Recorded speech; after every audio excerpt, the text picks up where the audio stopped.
is not taking any more crap from Prince Harry and Meghan Markle. He's now considering all options, including legal routes, to stop his younger brother, who he views as a treacherous soul these days. It's February 23, 2026, and the quiet morning fog over London suddenly gets shattered by a statement so sharp and so cold, it cuts straight through the calm. What started as a normal morning quickly turns into a moment that leaves people across the country stunned. The atmosphere around the royal family instantly shifts, and the silence that once surrounded the palace disappears in seconds. At exactly 9:07 a.m. Greenwich Mean Time, Buckingham Palace releases an announcement that doesn't just make headlines, it sends shockwaves everywhere. The message is short, formal, and carefully worded, but the meaning behind it is impossible to ignore. The palace confirms that Prince William, acting with the full authority of the Crown and with backing from the Privy Council, has officially refused to recognize a private DNA profiling report submitted by Prince Harry. That report was supposed to be a final attempt to calm tensions. It was presented as scientific proof that Archie Harrison Mountbatten Windsor is Prince Harry's biological son, something Harry believed would settle questions and secure Archie's rightful place in the royal household registry. Instead of easing the tension, the move explodes into controversy. The palace's icy rejection doesn't just end a discussion, it triggers a serious freeze inside the monarchy. Suddenly, the royal lineage is caught in a tense standoff that few people expected. Many royal watchers say Britain hasn't seen tension inside the monarchy like this in centuries, and the message from Buckingham Palace doesn't feel like a simple refusal. It lands like a thunderclap wrapped in royal protocol. This situation wasn't about paperwork or some small family disagreement. It felt like a bold display of constitutional power. Prince William, the future king himself, made his position crystal clear. According to the palace stance, no child claiming royal descent would be brought back into the line of succession without official DNA verification, carried out directly under the authority of the Crown. In simple terms, William is demanding a second test, and not one done quietly by a private lab in California. The expectation is that any verification would need to be handled by Britain's own forensic specialists and intelligence-linked experts. Just like that, what once looked like a private family issue suddenly starts sounding like a matter of national procedure. The royal family isn't just trading tension through tabloids anymore. This situation has shifted into something far more serious. Now the conversation is centered on bloodlines rather than headlines, and the stakes are incredibly high. At the center of it all are the reputations of two royal brothers, the standing of their families, and the long-protected image of the monarchy itself. Across London, from the private clubs of St. James's to the historic corridors of Westminster, one question keeps quietly circulating among royal watchers and insiders. He's your son, Harry, but is he ours? To understand how everything escalated to this point, it helps to rewind to the legal move that triggered the latest wave of tension. Just last week, Prince Harry's legal team delivered a massive 72-page dossier to Clarence House. The document reportedly outlined detailed arguments, formal requests, and direct appeals asking for the restoration of royal recognition and high-level security status for his children. What was supposed to close the chapter on old conflicts may have just reopened one of the deepest wounds in the Windsor dynasty. The dossier Harry's legal team delivered was anything but simple reading. It was thick, detailed, and packed with documents meant to silence critics once and for all. Inside the file were several pieces of material presented as proof. One section included a genetic paternity test from a California laboratory stating that Harry is Archie's father. Another part contained a sworn affidavit from Meghan, the Duchess of Sussex, describing the timeline of her pregnancy between 2018 and 2019. The file also referenced ultrasound records from a Beverly Hills obstetrician, along with a notarized statement from a staff member at Portland Hospital. Page after page was designed to show legitimacy and remove any lingering doubts. The objective behind the massive submission was clear and extremely bold. Harry's team was pushing for Archie and Lilibet to be formally recognized again within the royal family structure. After years of distance from royal life, the move aimed to reopen the doors of the monarchy. If accepted, it could have cleared a path for the children to regain royal status, titles, privileges, and official protection. Sources close to the situation say Harry has been eager to reconnect with the UK in a bigger way. especially as his life in the United States has reportedly come with growing pressure and isolation. But when the dossier finally landed on Prince William's desk, the reaction described by insiders was cold, precise, and immediate. According to palace sources, William wasted no time. He reportedly reassembled the Sovereign Succession Security Council, an advisory group made up of legal experts, intelligence officials, and royal archivists. The council's role is to examine issues related to royal lineage and historical records whenever questions appear. Within hours, William's office issued what insiders are calling a royal freeze on any attempt to reintegrate Archie into official royal listings. The notice pointed to what were described as irregularities and contradictions within the submitted evidence, triggering a deeper review that quickly intensified the situation. Since that moment, palace insiders have quietly leaked whispers about an explosive internal memo now being referred to as the bloodline files. According to those rumors, the document lists several red flags that Prince William and his advisors believe were never fully addressed. The claims inside these files have stirred intense speculation, with some saying the questions raised could shake confidence around royal procedures themselves. The so-called bloodline files reportedly outline a series of concerns that advisors felt needed deeper examination. Sources say the document points to possible inconsistencies that palace analysts believed deserved further clarification. Whether those concerns are valid or simply part of internal caution remains unclear. But the conversation alone has already stirred major attention.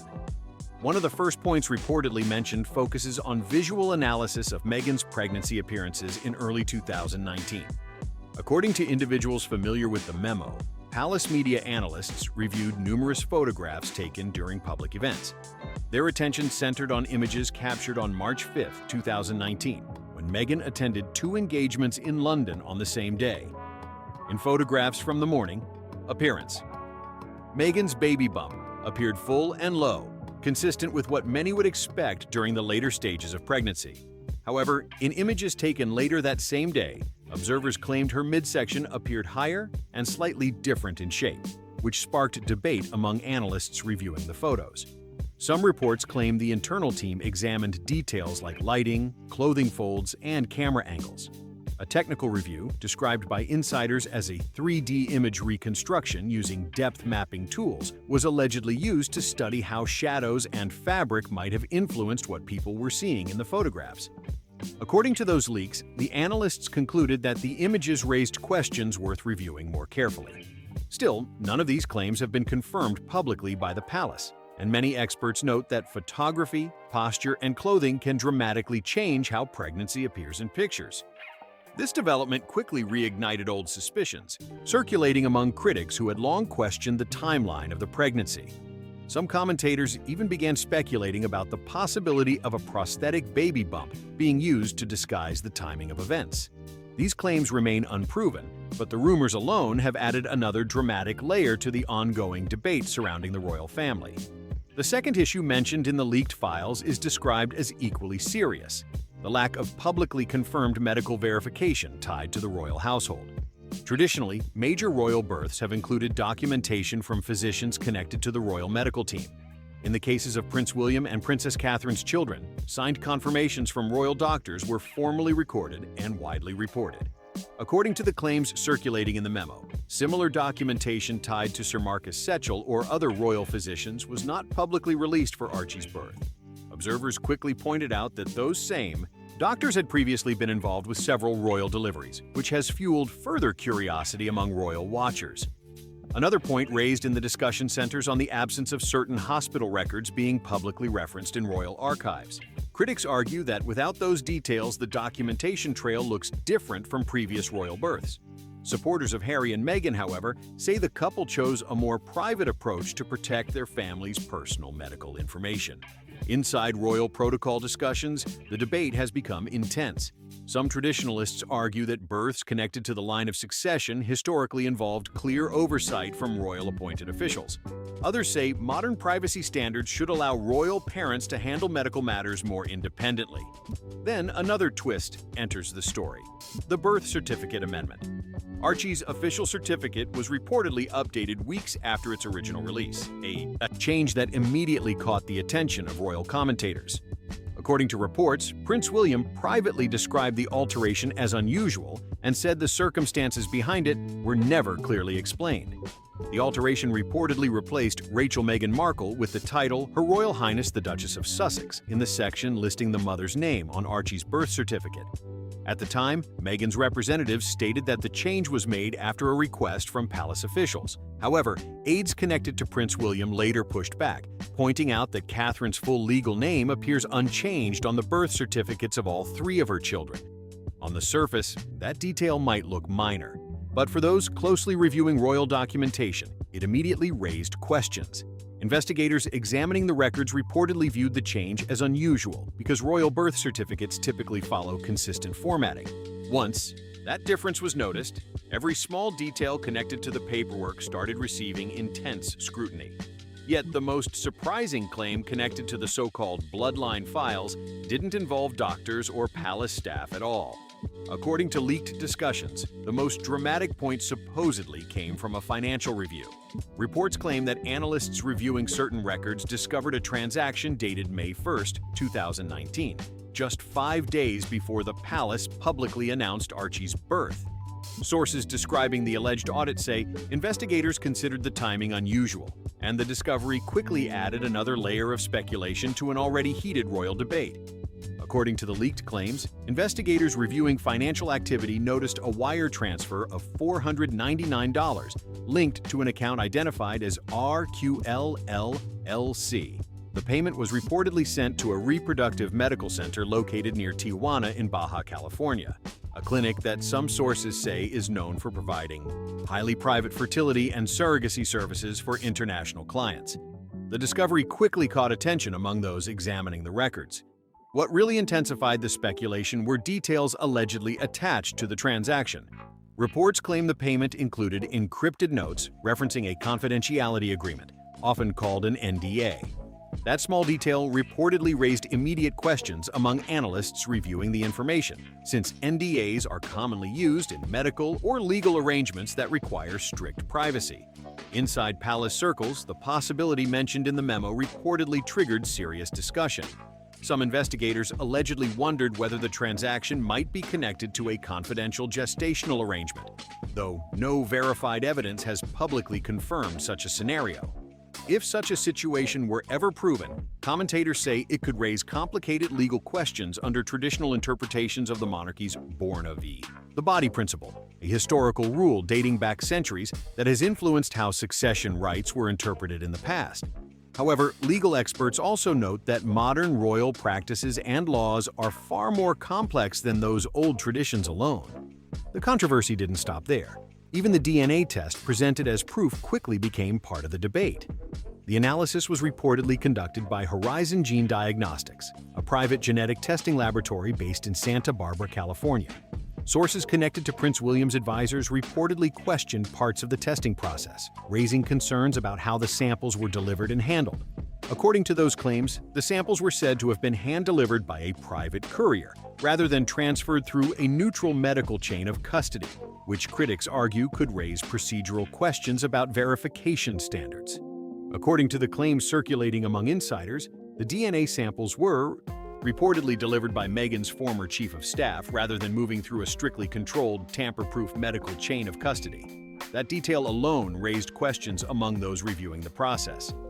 For sensitive genetic testing, especially when legal or institutional recognition is involved, many experts expect the handling of samples to follow very strict verification procedures.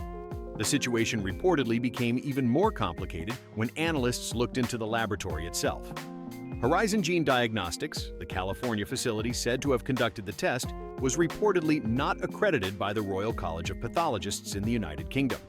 Critics also pointed out that the lab was not listed under ISO 17025, a global accreditation standard often used for forensic laboratories handling evidence tied to legal matters.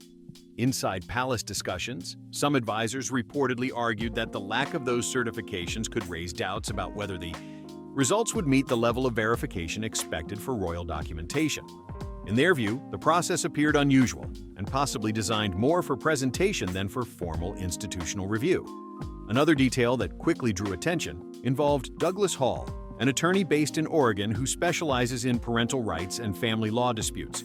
Reports claim he helped oversee the submission of the DNA documentation. Critics within royal circles questioned why a lawyer known for family law cases, rather than someone experienced in constitutional or royal succession matters, would be involved in such a sensitive situation. Then came the claim that intensified the controversy even further. A leaked internal email, reportedly dated January 22nd, surfaced in media reports. According to coverage from the Times of London, the email carried a subject line that stunned many observers. "We need optics, not science." Sources say the body of the message suggested that if the California laboratory could not deliver results quickly, the team should consider working with another partner lab willing to verify preliminary findings. The alleged message reportedly stated that the documentation did not need to be flawless scientifically, only strong enough on paper to withstand initial scrutiny, since, as the email allegedly put it, the palace will only see the documents. Those words hit like a thunderclap when the message surfaced. When confronted about the email, Douglas Hall didn't deny its authenticity, but he argued that the statement had been taken out of context. Even with that explanation, the impact was immediate. Inside royal circles, many observers felt the situation now looked less like a careful legal strategy and more like an attempt to shape public perception rather than simply present clear facts. Just when the story seemed complicated enough, another twist appeared. Kensington Palace sources reportedly reviewed travel timelines tied to the DNA sample, and the details raised even more questions. According to records cited by investigators, including courier logs and shipping data, the sample connected to the test was flown out of Los Angeles International Airport on January 24th, with London listed as the destination. But during that review, analysts allegedly discovered something unexpected. Records suggested that a second, identical sample may also have been shipped to another laboratory in Zurich, Switzerland. That lab, according to reports, never completed any testing because payment for the analysis was never processed. Some palace sources interpreted that discovery as evidence of a possible backup strategy, suggesting that multiple labs may have been considered in case one route failed or faced delays. From their perspective, it raised the possibility that parallel documentation paths had been prepared ahead of time. Adding another layer of mystery, leaked information from the Zurich lab's internal system reportedly labeled the received material as practice use only. That label suggested the sample was never formally entered into an official forensic testing process. As one senior official from the Home Office was reportedly heard saying privately, the situation was beginning to resemble a maze of smoke and mirrors. And with royal lineage questions involved, the pressure surrounding the investigation has only continued to grow. At this point, the situation doesn't sound like a simple paternity report anymore. To many observers, the story now feels more like the final chapter of a political thriller, full of twists, leaks, and competing narratives battling for public attention. Inside palace circles, officials reportedly aren't treating the issue as routine paperwork. They're approaching it as a serious institutional challenge. Following the wave of revelations and speculation, reports claim that Prince William authorized an extraordinary move. According to insiders, he activated a rarely discussed body known as the Royal Commission for Lineal Ethics and Continuity, often shortened to RLEC. The commission is said to have been quietly established under royal charter decades ago as a protective mechanism meant for extreme situations, moments when questions surrounding royal lineage or succession might require deeper review. Historically, this commission has operated entirely in the background, rarely mentioned and almost never seen in public discussions. But sources say that for the first time in modern memory, the full panel has reportedly been assembled to examine the situation. The group itself is described as extremely influential. Insiders say the panel includes senior members connected to the House of Lords appointment system, a retired Privy Council judge, the Royal Archivist General, a constitutional historian from Oxford University, a legal representative connected to the Archbishop of Canterbury, and a former intelligence officer whose identity has not been publicly disclosed. Together, these figures represent expertise across law, history, constitutional procedure, and national institutions. Their task is described as enormous, According to those familiar with the process, the Commission's role would not simply involve reviewing genetic evidence. Instead, it would examine whether the circumstances surrounding the children meet the legal, historical, and ceremonial standards traditionally associated with the royal line of succession. This investigation goes far beyond simple biology. At its core, it touches on trust, tradition, and the long-standing rules that shape the monarchy itself. In a modern world where technology, media narratives, and digital records can shift public perception overnight, palace officials reportedly see the situation as something that must be examined with extreme care. According to insiders familiar with the review, the Commission has allegedly requested access to a wide range of records. Reports say investigators want to examine multiple versions of Archie and Lilibet's birth documentation, along with travel records connected to Meghan Markle during the year leading up to both births. Sources also claim the panel has asked for security logs connected to Frogmore Cottage and limited financial data tied to transactions previously mentioned in internal discussions. If the Commission were ever to conclude that the circumstances surrounding the births do not align with traditional succession protocols, the consequences could be dramatic. Royal historians say such a ruling would represent one of the most serious institutional controversies the monarchy has faced in generations. In that scenario, Archie and Lilibet could reportedly be removed from certain official royal listings, and any expectations of future ceremonial roles might disappear. That would mean no participation in state events, jubilees, or formal royal duties connected to the monarchy. But another issue quietly sits behind the headlines, and it could be even more complicated. Questions have also surfaced about Princess Diana's estate. According to her 1996 will, her fortune was intended to be divided between her two sons, with portions eventually passing down to their legitimate descendants. With discussions about Archie and Lilibet now being debated in royal circles, some commentators have begun asking how those inheritance terms might be interpreted if the situation were ever formally challenged. As a result of the growing controversy, questions have now spilled into the financial world as well. Reports claim that the Sussex children's potential inheritance from Princess Diana's discretionary trust, estimated at more than £22 million, has become part of the wider discussion. According to several insider sources, the situation has created uncertainty around how those funds might eventually be distributed. Those same sources claim that Prince William has privately consulted with the trust's board, discussing whether the portion associated with Harry's children should be temporarily placed in escrow until the review process reaches a clear conclusion. If that step were taken, it would mean the funds remain protected and untouched until legal clarity is established.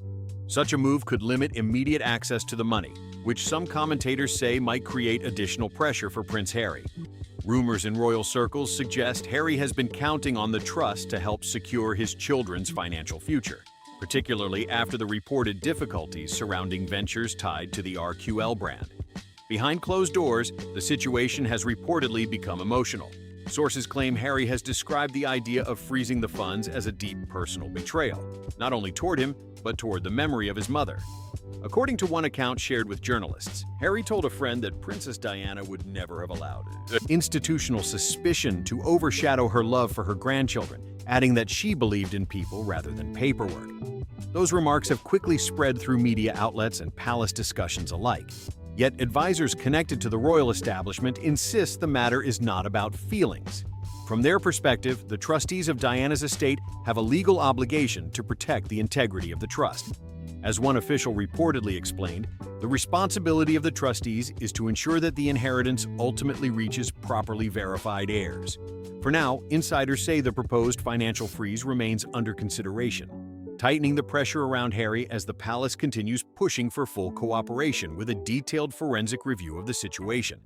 As Prince William continues tightening his legal and institutional response to the controversy, another powerful figure has reportedly entered the picture: King Charles III himself. According to high-level palace insiders, a sealed private memo written by Charles in December 2025 has now been brought back into focus after being formally requested for review by William.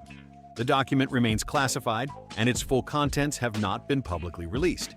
However, sources familiar with the matter claim the memo carries a striking subject line: Royal Sussex children and the threshold of trust. That phrase alone has ignited a storm of speculation among royal watchers and commentators. The memo is reportedly stored under high security clearance at Marlborough House, and insiders say it was drafted shortly after King Charles received a confidential briefing connected to concerns about the timeline surrounding Archie's birth. Some reports suggest that Princess Anne may have been involved in delivering that internal briefing, though details remain tightly guarded within palace circles.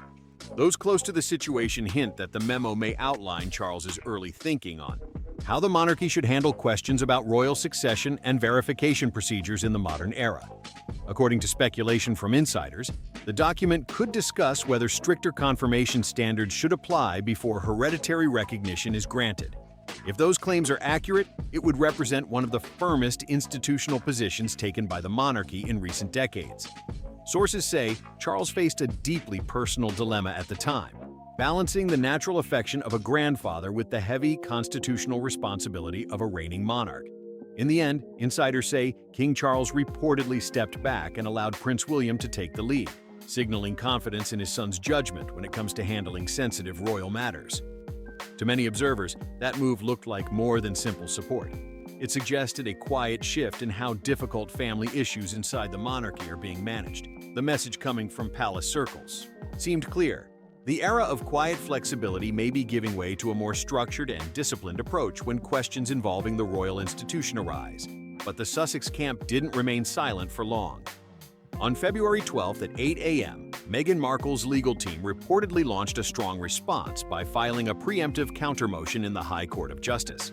The filing accused Prince William and advisors connected to the Privy Council of carrying out what the lawyers described as a custodial coup disguised as a lineage inquiry.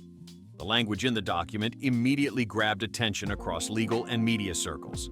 In the filing, Meghan's lawyers argued that Archie and Lilibet hold dual citizenship in both the United Kingdom and the United States, which they say brings international legal protections into play. According to their argument, that status could potentially shift parts of the dispute into international family law territory, expanding the scope of the conflict beyond royal protocol. The legal team also challenged the authority of the Royal Household Registry, claiming it is not a statutory civil institution and therefore does not have the legal power to determine questions of identity or legitimacy. If that argument gains traction, it could push the entire dispute into modern legal arenas far beyond the palace walls. Meghan's legal team insists that removing or even temporarily suspending Archie and Lilibet's names from the Royal Household Registry would amount to institutional erasure. In their filing, the lawyers argue that such a move could violate the children's rights as royal descendants and dual citizens, framing the issue not just as a royal dispute, but as a broader legal and human rights concern. To reinforce their argument, the legal submission reportedly included personal photographs from Archie's birthday celebration in Montecito, presenting scenes of what the lawyers described as a normal, loving family environment. The filing also referenced a sworn affidavit from Tyler Perry, who has publicly supported the Sussex family in the past. According to the statement cited in the documents, he affirmed that Meghan carried and raised both children while facing intense public scrutiny and criticism. Supporters of the Sussex camp say the emotional weight of those materials was meant to highlight the human side of the conflict. Yet the response from Buckingham Palace has been notably quiet. According to insiders, that silence is intentional. Rather than reacting publicly, palace officials are believed to be carefully reviewing the legal and constitutional implications before making any move.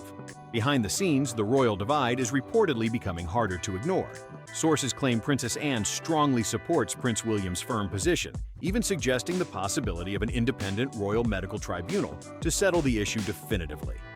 At the same time, reports say Prince Edward, the Duke of Edinburgh, has expressed some concern about the harsh tone surrounding the investigation, though he also believes the monarchy must avoid appearing unprepared or uncertain in such a high-stakes situation. And then there's Queen Camilla.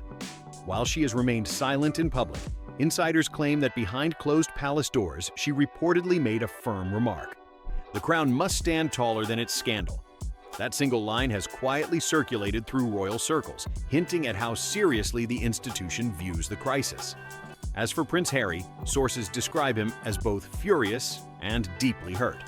According to people close to the situation, he feels betrayed, not only by his brother, but by the very institution he once represented on the world stage. For Harry, this fight has become painfully personal, One palace insider even described a recent phone call between the brothers as brief, tense, and completely icy. There were no warm words, no attempts at reconciliation, just a sharp exchange before the line reportedly went dead.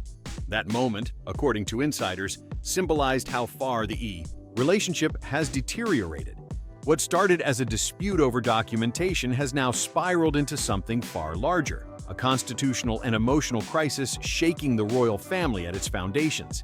The monarchy now appears caught in a dangerous balancing act between bloodline and brotherhood, law and loyalty.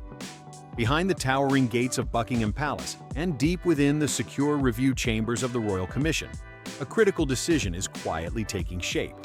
The issue is no longer just about DNA or paternity. The question has grown much bigger. Now the real concern echoing through palace corridors is this: can the House of Windsor withstand a controversy of this magnitude, whether the final truth strengthens the institution or shakes it even further?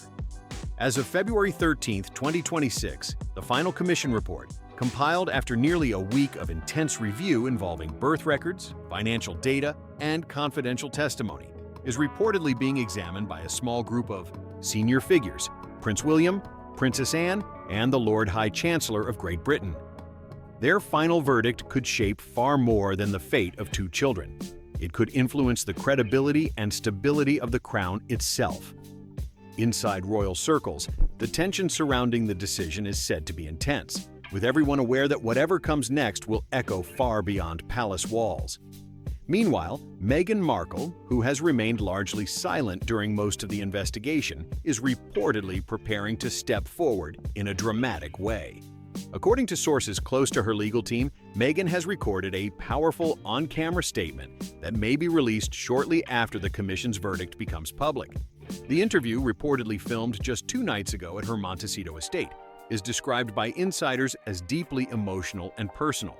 In the recording, Meghan is said to speak openly about her pregnancies, her experiences with childbirth, and the intense public scrutiny she faced while living under royal pressure.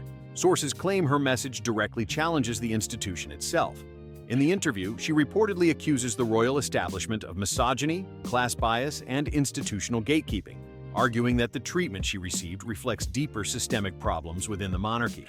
One especially striking line from the recording is already circulating among media insiders. Meghan is said to declare, "I carried my children, I gave birth to them, and now they're being erased. This isn't about lineage, it's about power, fear, and control." Those words alone are expected to ignite headlines around the world. Interestingly, the production is reportedly being handled by an independent US-based media outlet, intentionally avoiding major television networks that have become more cautious about covering the ongoing Sussex controversies. Whatever Meghan's upcoming broadcast reveals, one thing is clear: the struggle over truth, legacy, and the future of the monarchy is about to play out on a global stage. With attention building across media outlets and royal watchers everywhere, the next chapter of this saga could unfold in front of millions. But while the world focuses on Meghan's emotional message, Prince William is reportedly preparing a response of his own, one described as quieter in tone, yet potentially just as historic. Behind palace doors, his advisors have finalized a draft address titled "On the Matter of Lineage and Constitutional Continuity." According to insiders, the speech could redefine how the modern monarchy approaches questions of succession and institutional responsibility.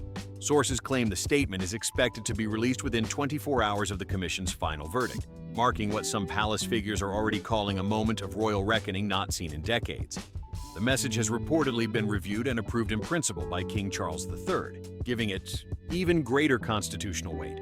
According to those familiar with the draft, the address will outline the Commission's conclusions, clarify the official registry status of Archie and Lilibet, and explain the Crown's position regarding future claims to titles or succession rights when births connected to the royal line require verification. This is said to be more than a simple press response. It's being described as a formal constitutional statement about the monarchy's standards moving forward. Insiders say the tone of William's speech is calm, steady, and deeply personal. There are no attacks, no dramatic accusations, just a firm emphasis on duty. At one key moment, he reportedly says, "This decision was not made with malice. It was made with duty. I would rather carry the burden of public backlash than risk the erosion of royal truth." According to aides who heard the draft, that line alone left the room completely silent. Sources close to Prince William say he appears to have made peace with whatever fallout may come, even if that outcome permanently damages his relationship with his brother. According to insiders, William understands the personal cost, but believes the responsibility to protect the institution must come first. But just as the palace braces for the reaction to the commission's decision, a new twist has thrown the British press into complete frenzy. A leaked Heathrow travel manifest, reportedly obtained from airport customs sources, has begun circulating among journalists and royal watchers. The document allegedly lists a private jet scheduled to land in London on the morning of February 14, 2026. On the passenger record appears one adult male traveling under the name Henry Mountbatten Windsor, accompanied by 2 minor dependents. The flight is said to have departed from Van Nuys Airport, VNY, in California, a location commonly used by private charter aircraft serving high-profile travelers. What makes the manifest even more intriguing is what isn't listed. According to the leaked document, Meghan Markle's name does not appear anywhere on the passenger record. There is reportedly no visible security convoy, no press coordination, and no official media notice tied to the arrival. Just silence. So far, palace officials have refused to confirm or deny the authenticity of the manifest, which has only fueled the speculation even further. Inside royal circles, whispers are spreading that Prince Harry may be preparing to return to the UK alone, bringing Archie and Lilibet with him. If that turns out to be true, it would be an extraordinary moment. Some see it as a possible attempt at reconciliation, while others fear it could ignite the final and most dramatic chapter of this royal conflict. For Harry, it could represent a bold and emotional gamble, an effort to show that his children belong within the royal story not only through documents or DNA, but through presence, history, and family, legacy. Insiders believe Prince Harry may be planning something deeply symbolic, bringing Archie and Lilibet back to the United Kingdom to stand before the king himself. According to those whispers, the idea would be simple but powerful. Present the children in person as living proof of their place within the royal family. It would be a bold and emotional gesture, one that attempts to challenge cold documents and legal arguments with something far more human: presence, family, and undeniable reality. But not everyone inside royal circles is convinced that this is the full story. Some palace watchers suspect the move could also serve another purpose. Behind the scenes, there are quiet murmurs that the possible return might act as a carefully timed distraction, pulling global attention toward the dramatic arrival while other legal strategies unfold away from the spotlight. As one senior royal insider reportedly put it, "This family plays chess, not checkers." In other words, nothing should be taken at face value until events actually unfold. For now, everything remains speculation until those jet wheels truly touch the runway. Outside the palace gates, the atmosphere is electric. Journalists and camera crews have already begun gathering, preparing for what could become one of the most dramatic moments the modern monarchy has faced. News headlines across Europe are relentless, repeating the same themes: children in limbo, a royal verdict approaching, and the mystery surrounding the DNA controversy. Public opinion is now sharply divided. To some observers, Meghan Markle represents a modern mother pushed into conflict with an ancient institution, struggling against traditions many believe should evolve. To others, Prince William is seen as the guardian of royal integrity, a future king forced to make difficult decisions to defend the credibility and continuity of the crown. Caught right in the center of this storm stands Prince Harry, a figure many observers now describe as the most conflicted player in the entire royal drama.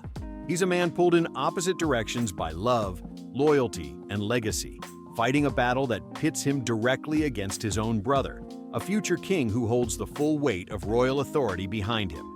If the commission ultimately rules in favor of Archie and Lilibet, the impact would be enormous. Such a decision would likely restore the children's place within the official royal documentation. They could be reinstated in the royal household registry, regain recognition connected to their royal titles, return to the formal line of succession, and once again become eligible for inheritance connected to Princess Diana's trust. But if the decision moves the other way, historians may one day point to this moment as a turning point, a moment when the future of the royal bloodline was publicly challenged before the entire world. Even a victory for Harry wouldn't come without consequences. It would likely be a bittersweet triumph, one surrounded by intense public scrutiny. Every allegation, every leaked document, and every accusation would remain permanently etched into headlines and royal history. Yet a ruling against him could bring far harsher consequences. In that scenario, Archie and Lilibet could reportedly be excluded from official royal recognition, losing any connection to titles, ceremonial participation, or institutional acknowledgement within the monarchy. For Harry, the stakes might be even higher. Some palace commentators suggest that if serious procedural violations were ever proven, he could face formal reprimands or further distancing from royal structures, a step that might cement his position as an outsider to the institution he was born into. And if that outcome unfolds, the already fragile relationship between the brothers may not simply weaken, it could break beyond repair. What began as private tension would become a permanent divide etched into royal history, a fracture between two sons of Diana that may never fully heal. Adding even more gravity to the moment is a little-known clause buried within the Commission's charter. According to royal procedure, the King, or in his absence, the Prince of Wales, has the authority to either uphold or veto the Commission's final ruling. It's a powerful safeguard built into the system, designed for moments when the monarchy itself faces a historic crossroads. Yet insiders close to the situation say Prince William has no intention of using that power. Reports suggest he plans to accept the verdict exactly as it is delivered and allow it to stand as binding for the crown. For William, the reasoning is simple but uncompromising. The monarchy's credibility, he believes, depends on applying its rules without exception. According to one aide familiar with his thinking, William feels that institutional truth must come before personal loyalty, even when the consequences are painful. In his view, the issue is no longer just a family dispute. It's a question about the long-term stability and credibility of the crown itself. And so the world watches as this royal saga evolves into something much larger than scandal. It has become a global conversation about power, identity, tradition, and truth. At the center of it all stand two brothers, two children, and one royal bloodline. But the question echoing through palace corridors may define the monarchy for generations to come. Is royal identity determined simply by birth, or only when the crown itself recognizes it? As dawn approaches on February 14, 2026, London does not wake to the soft warmth of Valentine's Day. Instead, the city rises under the cold, watchful weight of history unfolding in real time. Cameras wait, crowds gather, and somewhere behind palace walls, the moment approaches when the bloodline files will finally close, and a new chapter of the monarchy will be written forever. The rumors that had been swirling through newsrooms for days suddenly hardened into something far more serious, a confirmed arrival. At 6:42 a.m., a Gulfstream G650, tail number N722SW, cut through the cloudy London sky and touched down at RAF Northolt. This isn't a typical airport for private arrivals. The military airfield is usually reserved for heads of state, senior government officials, and high-ranking royals. That landing location alone sent a powerful message. This wasn't being treated like a simple family visit. The situation was unfolding with the careful control normally associated with state-level security operations. Instead of heading toward busy civilian terminals, the jet slowly taxied toward a remote hangar tucked away from public view. Meanwhile, across the city at Heathrow, journalists and camera crews who had waited all night were left staring at empty runways. Waiting on the tarmac at Northolt was no ceremonial welcome. There were no waving royal relatives or smiling officials. Instead, a tight convoy of 3 black Range Rovers stood ready, surrounded by armed members of the Diplomatic Protection Service. At the base of the aircraft stairs stood 2 figures who carry enormous influence inside palace operations. One was Sir Clive Alderton, the King's powerful private secretary. Beside him stood Dr. Michael Dixon, head of the Royal Medical Household. Their presence immediately signaled something important. This was not a reunion.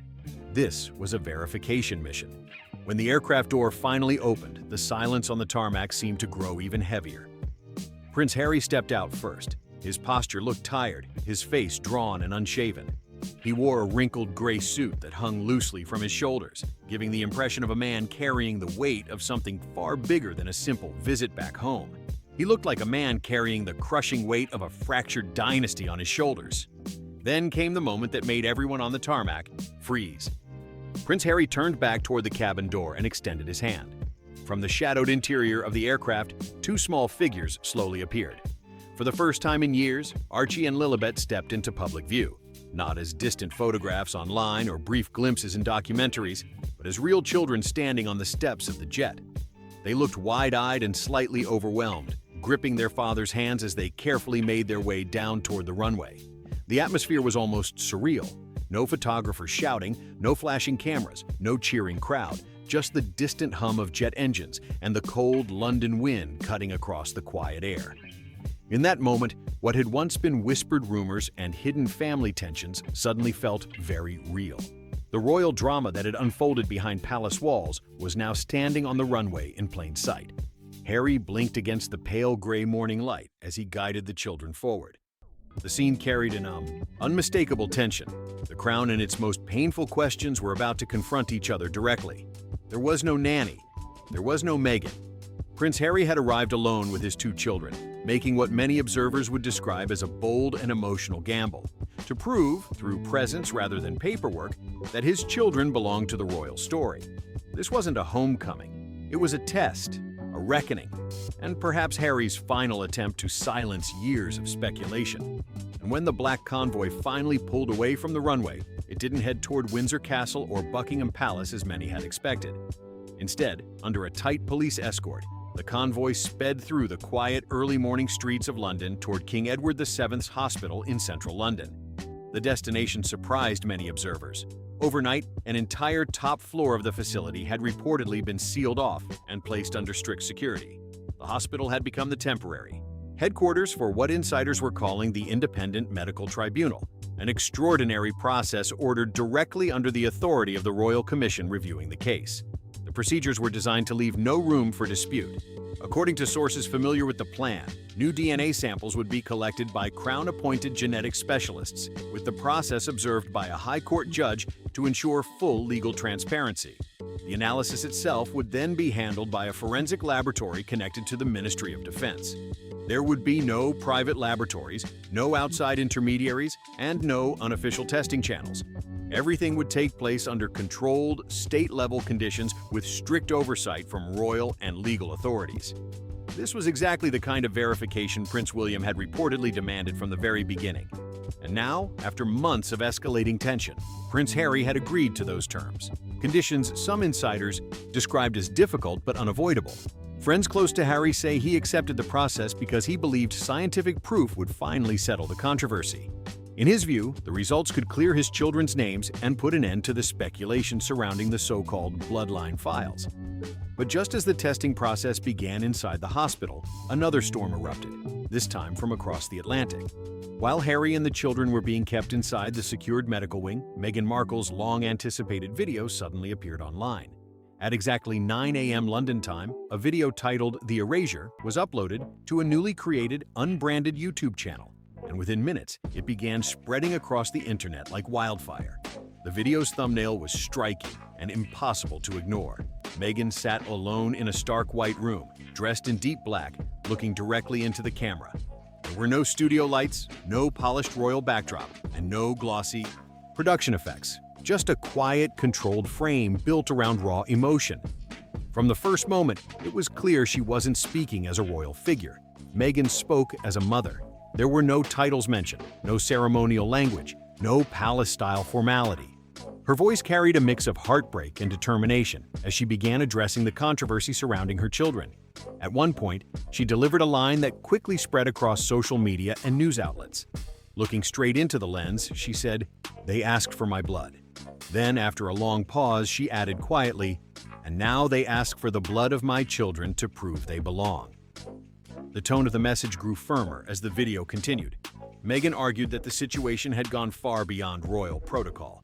In her words, the controversy felt like punishment rather than procedure. "This isn't about tradition," she said in the recording. "It's about control."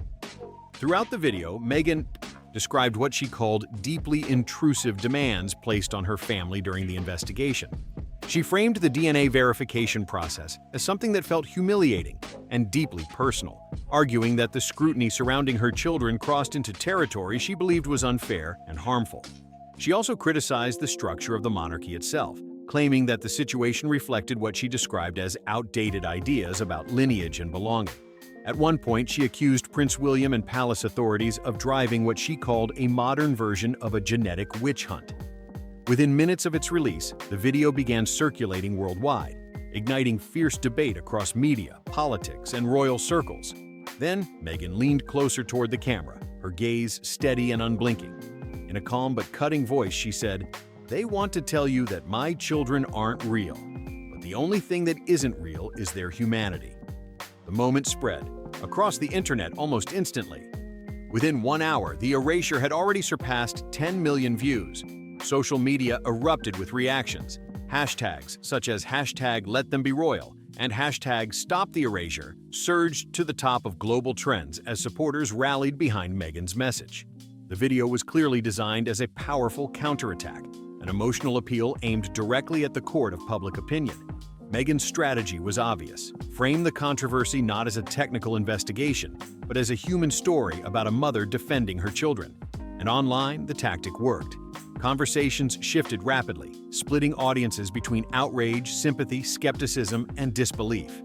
But inside the heavily secured offices of the Royal Commission for Lineal Ethics and Continuity, RLEC, the storm outside carried little weight. The commissioners weren't watching viral videos or trending hashtags. They were studying documents, financial trails, and technical evidence. Investigators reviewing the case had reportedly confirmed details surrounding a $499,900 wire transfer linked to a reproductive medical facility in Mexico. According to sources familiar with the inquiry, the transaction had now been independently corroborated through additional intelligence records. Then another document surfaced, an internal email reportedly connected to a former business manager linked to RQL.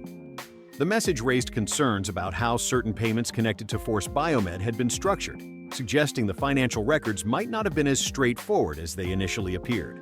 While Meghan's message stirred emotions across the world, inside the Commission's chambers, the focus remained strictly on evidence. Investigators were working through financial logs, correspondence, and timelines piece by piece. According to sources close to the review, the newly surfaced email became a critical turning point in the inquiry. The message referenced third-party gestational services and discussed the urgent need to clean up accounting records before potential public scrutiny. For the Commission members examining the documents, the discovery raised serious questions that would soon play a major role in the verdict they were preparing to deliver. Investigators reviewing the evidence began referring to the discovery as the possible smoking gun. According to sources close to the inquiry, the email didn't simply raise new questions. It appeared to reinforce suspicions that the circumstances surrounding the birth might not align with traditional royal legal standards. The implication was serious. The message reportedly suggested that Prince Harry could still be the biological father, something a DNA test might confirm. However, investigators were reportedly focusing on a different issue entirely: the method of birth itself. Under long-standing interpretations of royal succession rules, the concept known as born of thee body has historically played a central role. This centuries-old principle, rooted in early constitutional traditions, requires that a royal heir be physically born to the royal mother in order to qualify automatically for succession rights. Legal experts note that the rule dates back hundreds of years and was originally created to prevent disputes over heirs in a time before modern medical verification. Because of that tradition, questions surrounding surrogacy and royal succession fall into a complex legal gray area. In theory, a child genetically related to royal parents but born through a surrogate could face complications when it comes to titles or placement in the line of succession, unless Parliament were to pass legislation clarifying or modifying the rules. And at present, no specific act of Parliament exists addressing that situation directly for the royal line. If such circumstances were ever confirmed, the children could still remain loved members of the family and heirs to Prince Harry's personal wealth, but their constitutional status within the monarchy could become legally complicated.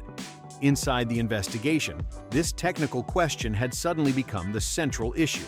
Then, at 4:16 p.m., the medical tribunal completed its work. The forensic samples were sealed, documentation finalized, and the findings were transferred under secure handling to the RLEC's encrypted database, where the Commission's final deliberations would begin. After the testing process concluded, Prince Harry and the children were quietly escorted out of King Edward VII's hospital and placed into a waiting security convoy. Instead of returning to any familiar royal residence, The vehicles headed toward a restricted property on the Windsor estate. It wasn't Frogmore Cottage.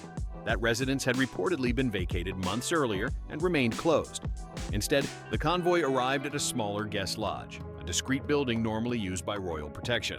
Officers during sensitive security operations. The location was quiet, controlled, and deliberately isolated. Inside the lodge, Harry entered what was essentially a holding period under strict security protocol. According to sources, he was separated from outside communication while the commission finalized its ruling.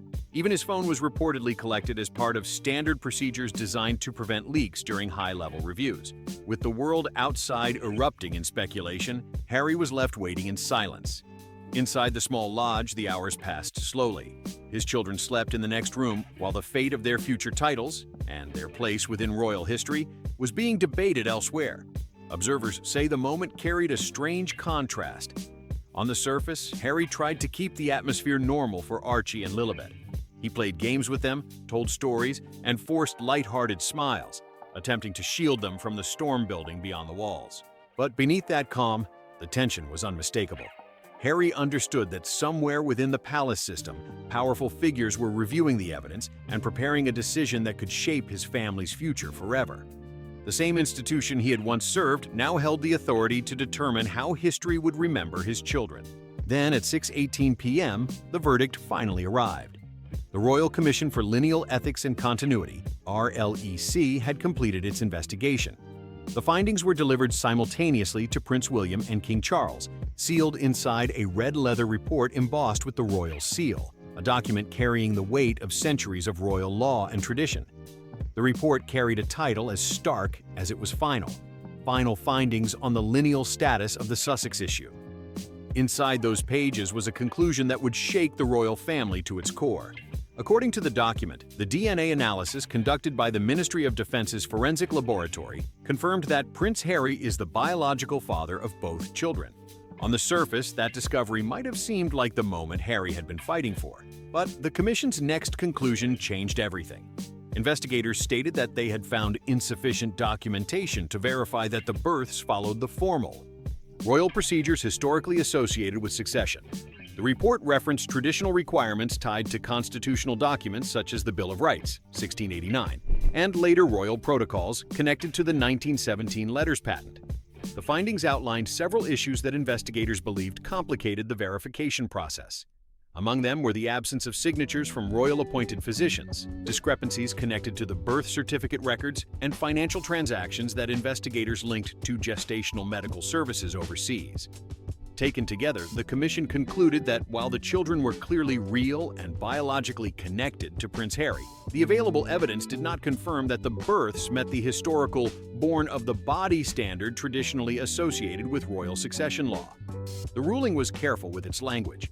It did not question the existence of the children, nor did it dispute Harry's biological relationship with them. Instead, the conclusion focused strictly on constitutional recognition within the monarchy. Under that interpretation, the report stated that the circumstances surrounding the births meant the children could not currently be recognized within the formal royal succession framework. It was, in many ways, a technical decision rooted in centuries-old legal traditions. But its consequences were enormous. Under the Commission's recommendation, Archie and Lilibet would remain Prince Harry's children and members of his family, yet they would not be granted the constitutional status associated with royal heirs. Inside palace circles, sources say the moment the findings were delivered felt like a thunderclap across the institution. And at the center of the storm stood Prince William, the figure who had pushed for the investigation from the beginning. According to insiders present during the briefing, he remained calm, steady, and completely unmoved by the emotional weight of the outcome. Prince William reportedly pushed for immediate publication of the findings, arguing that the monarchy's long-term survival depended on transparency rather than quiet compromise. In his view, delaying the announcement would only deepen suspicion and erode trust in the institution. According to palace insiders, William believed that truth, no matter how painful, was the only way to protect the credibility of the royal succession. To him, the issue had moved beyond family emotion and into the realm of constitutional duty. He reportedly urged that the official records be updated without delay, including removing the children from the formal line of succession and adjusting the royal household registry to reflect the commission's conclusions. Those present during the discussions say William showed no hesitation in his position, viewing the decision as a matter of responsibility rather than punishment. But King Charles III did not react with the same certainty. Sources describe the king standing quietly with the red leather report in his hands, the document that effectively questioned the royal standing of his own grandchildren. For several moments, he reportedly said nothing. Those close to him say he appeared deeply conflicted, caught between the demands of the crown and the instincts of a grandfather. Making the ruling public, he feared, might be interpreted not as a legal decision, but as something far more personal. There were also concerns about how the announcement might be perceived globally, particularly after Meghan's emotional video had already ignited intense debate online. Some advisors reportedly warned that the ruling could quickly become entangled in broader political and cultural narratives far beyond royal law. Faced with that dilemma, the king did what many monarchs throughout history have done during moments of crisis. He chose a compromise. Rather than immediately releasing the ruling to the public, Charles reportedly decided on a more controlled first step. That evening, a handwritten note from the king was delivered directly to Prince Harry at the Windsor safe house. According to courtiers who later described the moment, the message was brief, formal, and carefully worded, a decision balancing royal duty with personal restraint. Some palace insiders would later describe that note as one of the most precise and emotionally difficult communications of Charles's reign. Written in careful, almost apologetic language, the king's note reportedly laid out the crown's intended course of action.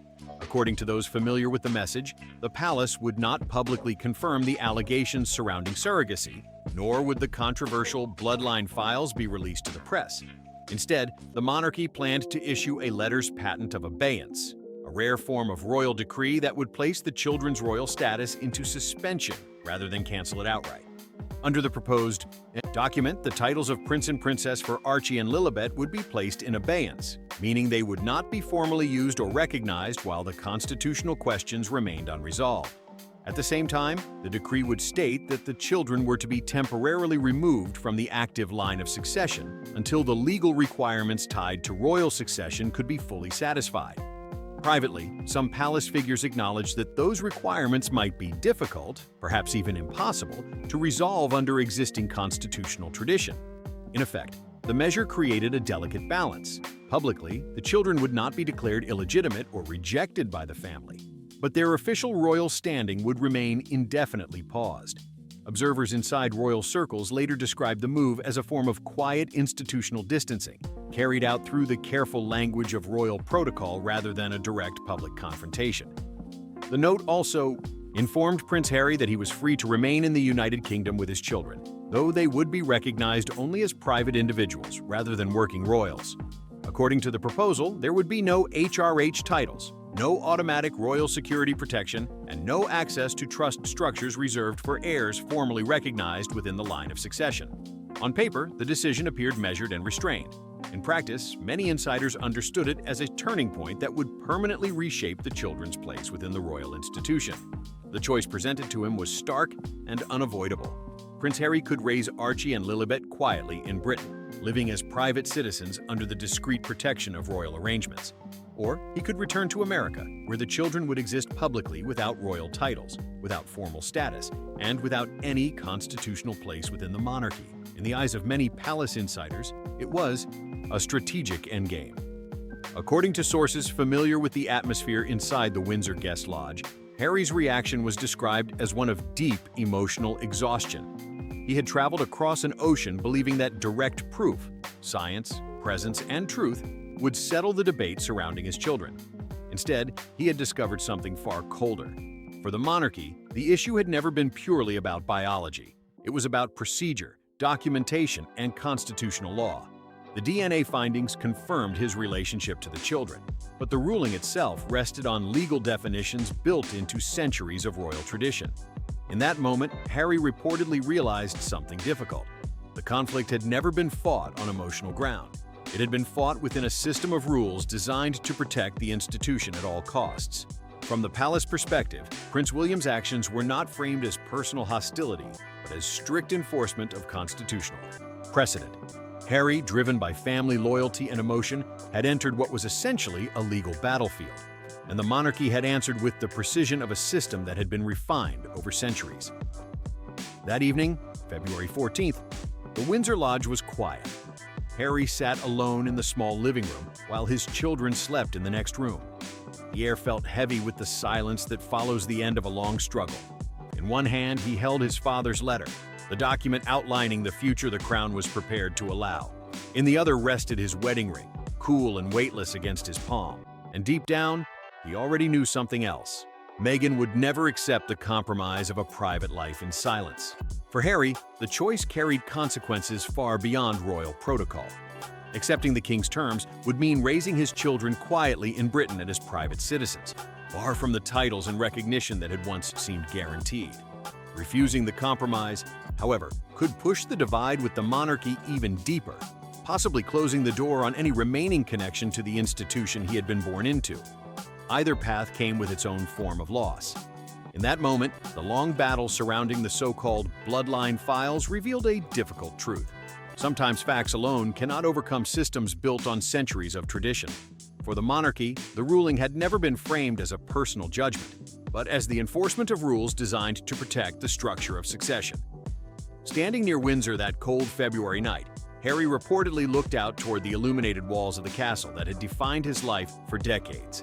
The weight of the decision before him was impossible to ignore. The findings had confirmed one reality: his children were undeniably his. But the crown had drawn a line between family and institution. In the end, the monarchy chose to protect its legal framework above everything else. And for Harry, the moment marked a profound turning point, a realization that some divisions, once created, may never fully disappear. The saga of the bloodline files had become more than a royal controversy. For many watching around the world, it felt like the closing of a chapter in the long, complicated history of the House of Windsor.